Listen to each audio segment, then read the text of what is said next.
Notre invitée cette semaine, Agnès Maltais.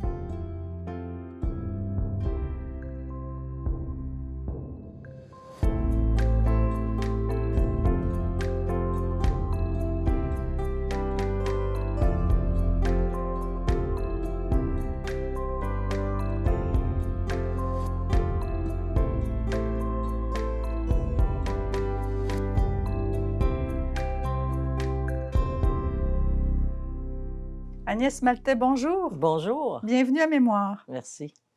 Alors, est-ce que vous pouvez nous raconter votre enfance? Dans quel environnement vous l'avez vécu? Je suis née dans un petit village qui s'appelle Saut-au-Mouton, qui aujourd'hui est fusionné, qui s'appelle Longrive maintenant. C'est sur ce qu'on appelle la Haute-Côte-Nord. À l'entrée du village, c'était écrit 1000 âmes. Vous voyez, c'était vraiment tout petit, Poétique. très poétique et tout petit. Et je suis née dans une famille de 10 enfants. Mhm. Donc, une famille nombreuse, vivante. On avait une maison qui était près de la forêt, donc on avait accès au fleuve en face, à la forêt. Voilà, et j'ai eu une enfance, je dois dire, Pascal, extrêmement heureuse. Mm. Je n'ai que de bons souvenirs. Quels souvenirs, par exemple, qui vous reviennent encore? Heu, les chalets. Tu sais, les Québécois et les chalets, hein? Et C'est vrai. on avait un chalet sur le bord d'un lac où j'ai appris à nager, où on faisait des cabanes dans les montagnes, où ma mère nous faisait des crêpes aux bleuets sauvages qu'on venait de cueillir, tu Wow. vois le genre, là, c'était des moments, magnifiques. Puis on a eu après ça, on a transporté notre chalet sur le bord du fleuve, parce que ma mère en avait assez de la forêt. Elle dit: «Moi, je vais aller sur le bord du fleuve». Fait qu'elle déménage à la maison. On a déménagé le chalet. Écoute, pour encourager les enfants, ils nous donnaient, 1 cent de la planche, 5 cents de la poutre. Wow. Oui, ça fait qu'on se payait comme ça des petites gâteries. On n'était pas riches, je dois Mhm. dire. On était vraiment une famille qui était, très unie, qui était, des parents cultivés dans le sens où, ils aimaient beaucoup la musique. Ils nous faisaient entendre la musique et on avait des livres à la maison. C'était très important pour nous, la culture et donc mais on n'était pas riches. Est-ce que vous avez un souvenir de lecture en particulier de cette époque? Le vrai souvenir de lecture d'enfance que j'ai, c'est que la seule bibliothèque du village, c'était la bibliothèque de l'école primaire. Évidemment, quand arrivait l'été, l'école primaire fermait, Mhm. plus de bibliothèque, plus de livres à livres. J'étais au désespoir. Alors, mon voisin et moi, Michel Demeule et moi, on avait réussi à convaincre les religieuses de nous laisser les livres pendant l'été. Alors, on faisait une liste de tous les livres qu'on voulait de la bibliothèque. On amenait ça dans des boîtes. On amenait ça au sous-sol de la maison chez nous et puis on faisait la bibliothèque pour tous les enfants du village. Puis on Wow. avait vraiment là, tu sais, on était sérieux parce qu'il fallait les ramener. On Oui. voulait que ça marche l'été d'après. Mhm. Alors on tenait le registre des livres. C'est comme ça que j'ai été, avec Michel, bibliothécaire, Wow. peut-être en 5e, 6e année, Tout des un années comme ça. projet de vacances, hein? Ah, mais c'était le seul moyen, mais c'était extraordinaire. Fait que là, Mhm. toutes les bibliothèques roses, bleues, les Bob Moran, tout ce qui est lisible, là, je pense que je Ouais. suis passée à travers toute la bibliothèque. Mhm. Et vos parents, vous pouvez nous les présenter? Ah! Mon père était lauréat Maltais, était, un homme qui a étudié en foresterie ici à Duchesnay, mais qui venait de la Côte-Nord. Il était né aux Grandes OK. Bergeronnes, et il était un homme engagé dans sa communauté. Je pense qu'il a été en lien avec la chambre de commerce, genre président de la petite chambre de commerce locale et tout et il a suivi, Réal Cahuette dans sa lancée au fédéral et il a été de 60 à 62 député aux créditistes à Ottawa. Alors, d'où on va dire peut-être je dirais pas le goût de la politique, mais le goût d'être informé OK. sur la vie, sur ce qui se Mhm. passe autour. Puis, après ça et après des années de dèche, parce qu'après qu'il a été battu, ça a été très difficile, très, très, très difficile financièrement. Pour se remettre à travailler, c'est ça? Ah oui, parce qu'à l'époque, quand tu changeais de gouvernement, tu changeais tout le monde qui dirigeait, puis les gens avaient peur d'engager quelqu'un qui était dans l'opposition. C'était des années noires démocratiquement, par exemple, au Québec. Alors, je pense que mon père a trouvé un emploi seulement quand ma mère s'est mise à genoux devant le directeur de l'école, puis a dit: «S'il vous plaît, aide-nous», parce qu'elle le connaissait, là. Non, c'est comme ça que ça s'est passé. Puis heureusement, il a été réengagé. Mais après ça, il est devenu maire du village pendant, plusieurs années et puis à un moment donné, il a arrêté, il avait plus la santé pour. Plus tard, c'est ma mère qui est devenue la mairesse du village et elle a été même élue préfet de la MRC. Wow. Faut savoir que ma mère aussi, malgré 10 enfants, puis là, j'admire cette femme de courage et Mmh. d'intelligence, malgré les 10 enfants, elle a été présidente du Cercle de fermières aux Côtes-Nord. Elle voyageait, là, elle le faisait et Wow. je me suis pas sentie une enfant négligée Mmh. du tout, là. Alors, puis elle est aussi devenue mairesse. Donc c'était 2 personnes qui croyaient que, on devait être élevé dans le savoir, dans la culture. On la recevait les journaux, c'était important. L'engagement aussi. L'engagement. Ouais. Oui, oui, oui. C'était ça. Je me rappelle que souvent à l'heure des repas, nous, un repas, c'était une occasion de parler. Tu sais, je sais Mmh. qu'il y a des familles où un repas, c'est plus sérieux, c'est plus strict, on ne parle pas trop. Nous, c'était au contraire, c'était un peu, c'était le moment d'échange de la journée.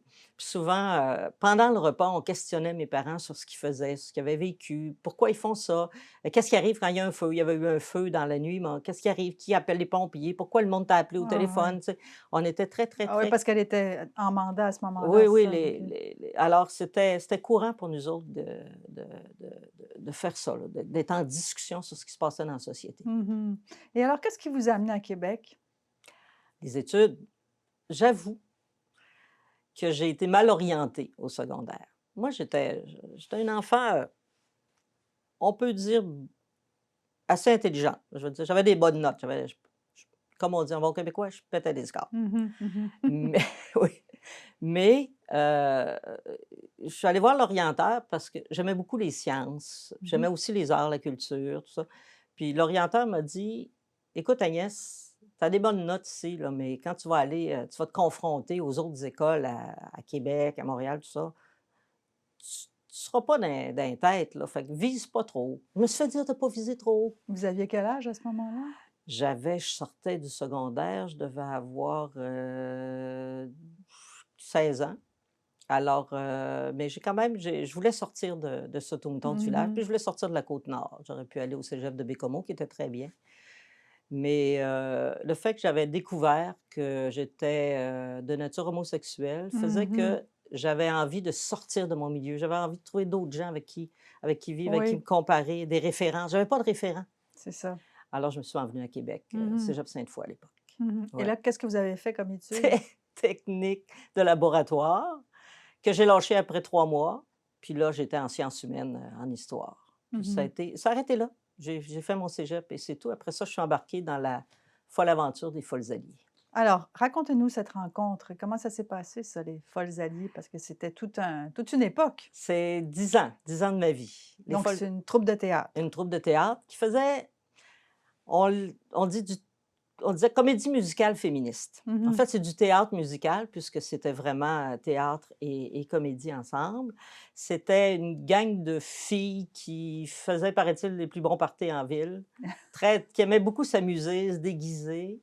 Puis dans la gang, il y en a qui écrivaient des chansons. Il y en a une qui était auteure-compositeur, Claire Crevier. Et puis, un certain 8 mars 1980, Claire est venue nous trouver. Puis elle nous a dit, «Écoutez, j'en ai assez d'être toute seule sur scène avec ma guitare, là». Elle dit: «C'est plate». Elle dit: «Vous autres, là, venez donc faire vos folies sur scène avec moi». La plupart ont dit oui, moi j'ai dit non. Parce que moi, je ne me sentais pas l'âme d'une artiste à l'époque, mais j'étais plus une bonne organisatrice. Mmh. Parce que j'avais fait plein de choses avant dans le mouvement féministe. Alors, on est allés ensemble monter un spectacle qui s'est appelé Vous êtes seul parce que un soir dans un bar, on était à peu près 12 filles autour d'une table, on avait une bonne gang de chums, et il est arrivé un gars qui nous a dit: «Vous êtes seuls?» S'il n'y avait pas d'hommes autour de la table, nous étions seuls. Alors c'est devenu le titre du spectacle et là, on a monté un collage de sketchs, de chansons, puis c'est devenu les Folles Alliées. Ça a été notre premier spectacle. Les syndicats nous ont repérés. On faisait des spectacles pour eux autres, pour des manifs, après manifs, puis après ça, on a eu 3 spectacles marquants, je dirais. Ah oui? Enfin Duchesse, qui était sur les concours de Miss à Québec, Mmh. qu'on a joué plus de 125 fois à travers le Québec. Il faut Wow. savoir qu'un spectacle au Québec, ça dure 20 représentations. Mmh. Mademoiselle Autobodé, qui est un spectacle sur la pornographie Mmh. et la violence Mmh. à laquelle peut mener la pornographie. Ça aussi au-delà de 100 fois à travers tout le Québec. Et on a fini en feu d'artifice avec C'est parti mon sushi, un show cru, qui celui-là était sur la sexualité des femmes. Mmh. Franchement, là, sur l'amour et la sexualité. Puis là, on est en quelle année à ce moment-là? Le sushi, c'est en 1988. OK. On a joué au Spectrum de Montréal avec une file d'attente à l'extérieur. C'était Wow. complet. Et on a même été le show bot du mois, il faut dire, Mmh parce qu'on a mh. vraiment rempli. Mais nos salles étaient pleines, nos shows allaient bien parce qu'on parlait à tout le monde. Mmh. On voulait que tout le monde comprenne que les femmes étaient rendues ailleurs et qu'elles étaient prêtes même à rire de cet univers, à prendre, tu sais, puis que la bataille, il y avait aussi quelque chose d'iconoclaste chez les Folles Oui. Alliées, Mmh. qui était que le féminisme pouvait rigoler. Oui, oui. Oui, parce que c'était souvent accusé d'être trop sérieux, d'être ringard, d'être, enfin toutes sortes de choses, là. Oui, alors que nous, on pouvait d'ailleurs, je me souviens d'un article, d'une femme, d'une féministe d'ailleurs, dans un journal féministe qui disait, «Qu'est-ce que c'est que ces filles qui prônent le féminisme avec des talons sodo, puis des porte-jartelles et des jupes, Mmh. Harold Pompon», comme on dit. Oui. Mais c'était une manière décoincée de parler de ce que vivaient les femmes au Québec. Est-ce que vous avez trouvé dans cet engagement aussi une voix VOIX politique? Mais c'était politique. En fait, l'idée des Folles Alliées est venue aussi un soir, on était celles qui sont devenues les folles, Jocelyne, Hélène, Lucie, moi, Christine, la pianiste. On regardait un spectacle, puis on voyait Muriel Millard à l'époque. Peut-être ça dit certainement Qui quelque c'est? chose à quelques personnes de mon âge. Muriel Millard, qui était une femme à plumes, à paillettes extraordinaire, mais qui chantait des chansons qui finalement ne déplaçaient pas grand-chose. Mmh. Le personnage est extraordinaire, Mmh. l'artiste est extraordinaire, pas le message. Puis nous autres, on s'est dit: «Quel dommage, Mmh. quel dommage! Elle a tellement d'audience, pourquoi elle porte pas quelque chose qui nous parle, qui nous ressemble?» Et puis, c'est ça, on est devenus, on a eu envie de le faire, nous. Mmh. Mmh. Mais quand même, le féminisme à l'époque était est-ce que vous le considériez comme un tremplin politique? Est-ce Non, que oh, n moi, personnellement, non, c'est pas du ça, tout, du OK. tout, du tout. Non, Mmh. non, personnellement, c'était pour le plaisir Pour le plaisir. plaisir du spectacle. Mmh. C'est pas seulement un plaisir, là, c'est devenu mon métier. J'en ai Oui. vécu jusqu'en 88, 89. J'ai travaillé très fort. J'ai fait 2 fois la mise en scène du spectacle de la Fête nationale. Oui, c'est J'ai ça, fait des donc vidéos après pour Vidéo Femmes, mmh. tout ça. Donc c'était non, non, non, non, c'était un métier. On écrivait les spectacles, on les jouait et on était, je pense qu'on a été la première génération de féministes humoristes, Mmh. vraiment. Mmh. Vous avez gagné aussi un Félix un peu plus tard pour votre contribution au Oui. texte du spectacle de Marie-Lise Pilote. Est-ce que c'est une carrière que vous auriez aimé poursuivre? Non, pas vraiment. On dirait que j'étais allée au bout de quelque Oui, chose, OK. oui. Il y a aussi, la force du groupe. Tu sais, les Mmh. Folles Alliées, on était un groupe. Je pense pas que j'étais une artiste du niveau, tu sais, je passais au niveau supérieur, Oui. c'était probablement trop pour Mmh. mon talent Mmh. et j'ai un besoin de moi de m'engager dans la société. On a parlé de Mmh. ma mère tout à l'heure. Oui. Quand il y avait quelque chose qui se passait, puis que, par exemple, la bibliothèque, on se plaignait de ne pas avoir de livres, c'était: «Ben, occupe-toi-en». Puis, c'était: «Ah ouais, je m'en occupe, occupe-toi-en». C'était vraiment là dans, prends ta vie en main. Mmh. On n'a pas appris à être des victimes. Mmh. On a appris à être des autonomes qui prenaient la parole puis qui poussaient leurs idées. Alors, cet engagement-là, cette force d'engagement-là, elle était là dans les Folles Alliées, très forte, Mmh. mais quand Mmh. on a fini, les Folles, qu'on a décidé c'est assez, après, j'avais besoin de retrouver plus ce côté-là. Fait que d'où je suis allée avec Vidéo Femmes, j'ai travaillé avec elle, j'ai travaillé avec la revue Inter et ensuite je suis devenue une directrice de théâtre. Oui. Mais oui, Donc vous avez été active dans le milieu culturel, vous avez occupé des postes de direction. oui, Donc là, vous connaissiez, vous approchiez un peu de la politique, là? ouais, c'est pas fou. C'est on regarde ça comme ça. Mais j'ai toujours, à côté de ma carrière artistique, continué mon engagement Mmh. social et Mmh. politique. J'étais, une militante, même quand je suis arrivée à Québec, j'étais au Mouvement d'action populaire de Limoilou, le conseil ce qui était le comité citoyen de Limoilou. Au cégep, j'étais vice-présidente du comité d'action politique. Tu sais, j'ai toujours continué cet engagement-là. Quand il y avait des manifs, Je rappelais à des gens récemment que j'avais un camion rouge qu'on appelait la camionne, qui est un petit éconolite, puis on prenait ma camionne, parce que c'était la mienne, pour mettre les flûtes dessus, parce qu'à l'époque, c'est comme ça qu'on faisait ça. On mettait des flûtes sur le toit, puis on avait le système à bord, puis ça ouvrait souvent les manifs où je transportais des choses. J'étais engagée politiquement. Quand il y avait besoin d'un porte-parole, ça arrivait que dans les salles, les gens disaient: «Ben Agnès, vas-y, parle», parce que je pense que j'avais appris à être articulée du Oui. fait de mes parents, Mmh. du fait aussi, je pense, de mon niveau culturel. J'étais bien articulée, mais aussi j'avais un bon vocabulaire et j'avais une bonne capacité de conviction. Puis j'étais dans le Rassemblement populaire avec Jean-Paul Lallier aussi. C'est moi qui menais les assemblées populaires du rassemblement pendant la campagne de Jean-Paul Lallier. C'est moi qui le présentais, qui animait les soirées, tout ça. Donc, je continuais à avoir un engagement politique. Oui, donc tout convergeait finalement pour qu'un jour vous vous présentiez comme candidate. Oui, même après les Folles Alliées, j'ai dirigé 2 théâtres. Le théâtre Périscope 5 ans, le théâtre de la Bordée 2 ans, ce qui m'a mis évidemment en position de parler au public. Voilà. J'ai été présidente du Conseil de la culture de la région de Québec Chaudière-Appalaches pendant, encore un bon 5 ans, donc je prenais la parole. J'interpellais les décideurs politiques à cause de ça, puis j'ai été présidente du réseau de la Régie de la santé et des services sociaux, qui est quand même c'est un bateau là, à Oui. l'époque, là. C'est tout ce qui bouge et grenouille en matière Mmh. de santé, les centres hospitaliers, tout ça. C'était sous l'autorité de la régie, dont j'étais une présidente bénévole. Mmh. Donc oui, tout ça m'a menée vers l'engagement politique. Je dirais Mmh. mon enfance, mes parents, le goût d'engagement que j'ai appris très tôt. Je m'en Mmh. occupe et après ça, là, le reste, là. Et donc comment s'est passée votre première candidature? Qu'est-ce qui a suscité l'étincelle? Je vais recommencer encore en disant: «On était une gang de filles dans un Ah bar», ouais? c'est ça. Puis, Des fois, on était une gang de gars, mais ouais, enfin, non, on a une non, non, gang de vous filles. pouvez dire on peut dire ça. Mais on avait c'est pas un club, mais une gang de filles, tu sais, je pense à Linda Cloutier qui était conseillère municipale, Louis Nifron qui était vice-présidente de l'exécutif de l'Allier. Il y avait plein de monde autour de la table. Fait qu'on nous autres, la gang d'artistes, la directrice de théâtre, moi.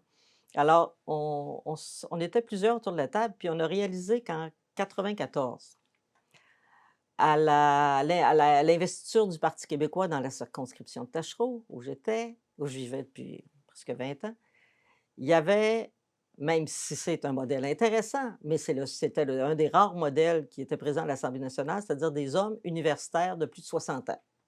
De très haute qualité, ceci dit. J'apprécie encore André Gaulin, qui a été député pendant 4 ans dans Tachereau, puis qui est un être extraordinaire, très cultivé et très agréable. Mais on se disait: «Merde, il y a toute une génération de femmes, de Mmh. jeunes femmes qui sont prêtes à prendre la relève». Alors on s'est regardés, puis on a discuté ensemble sur qui d'entre nous voudrait y aller. On dit: «OK, on en envoie une». Ça a fini, puis on était 2, Lucie Pigeon et moi, puis on est allés les filles nous ont dit: «Ben, allez dîner ensemble, puis revenez-nous avec qui y va, puis on mettra un nom sur la pancarte». Alors, on est allés, on a dîné ensemble, puis finalement, elle était d'accord, j'avais le bagage le plus intéressant pour ça, puis c'était parti. C'est presque un jeu? C'était presque un jeu ou c'était C'était sérieux tout sérieux. de suite? Non, OK. non, c'était sérieux, c'était sérieux. Dès le début, oui, Dès le OK. début. Non, Mmh. non, hey, écoutez, écoutez, il y avait, on a vendu des cartes de membres, on a travaillé fort, on y a cru. Sauf que évidemment, on était parti trop en retard, puis Mmh. on n'avait pas les réseaux dans le parti. Sauf que et tout le monde a oublié que j'ai été battue à une investiture, ça, c'est très drôle. Mmh. Mais sauf que quand est arrivée la campagne électorale de 98 et qu'il y a eu l'investiture du Parti québécois dans Tachereau, c'est clair. Ouais. Je Vous peux vous étiez dire que prête? j'étais prête. Hey, je pense que j'ai réuni des amis dans mon salon, puis j'ai dit: «Bon, ben, tu sais, je tiens de Louise Arel cette phrase: "Des élections, ça se calcule"». Ouais. On a calculé combien il y avait de membres dans Tachereau, combien ça prenait de choses et puis, j'ai dit: «Bon, ça prend 200 cartes de membres en 2 semaines». Tout le monde a fait: «Hi, c'est beaucoup». On en a vendu 196, je me souviens encore du chiffre, en 2 semaines. Fait qu'on était sûr de gagner l'investiture. Mmh. C'est mathématique. Mmh. Si en 94, si j'avais gagné, il fallait que je sois prête à le faire pour de vrai. C'était pas juste une phase. Que ce qui était le plus sérieux, c'est le signal à envoyer. Oui. Il y a Mais il y a des femmes mais qui sont prêtes à prendre la relève. Oui, oui, exactement. Mais après les années suivantes, là, vous avez été battu à l'investiture, mais il y en a pas une autre qui a eu envie d'en faire. Vous avez quand même continué. Vous, ça a été votre révélation d'une certaine façon? Vous vous êtes dit, «Ça c'est je veux y aller à la prochaine, J'ai tout de suite»? j'ai toujours assumé que j'acceptais le pouvoir. Le OK. pouvoir. Moi, j'ai souvent dit, hein, je fais encore des conférences des fois auprès de jeunes femmes qui veulent aller en politique.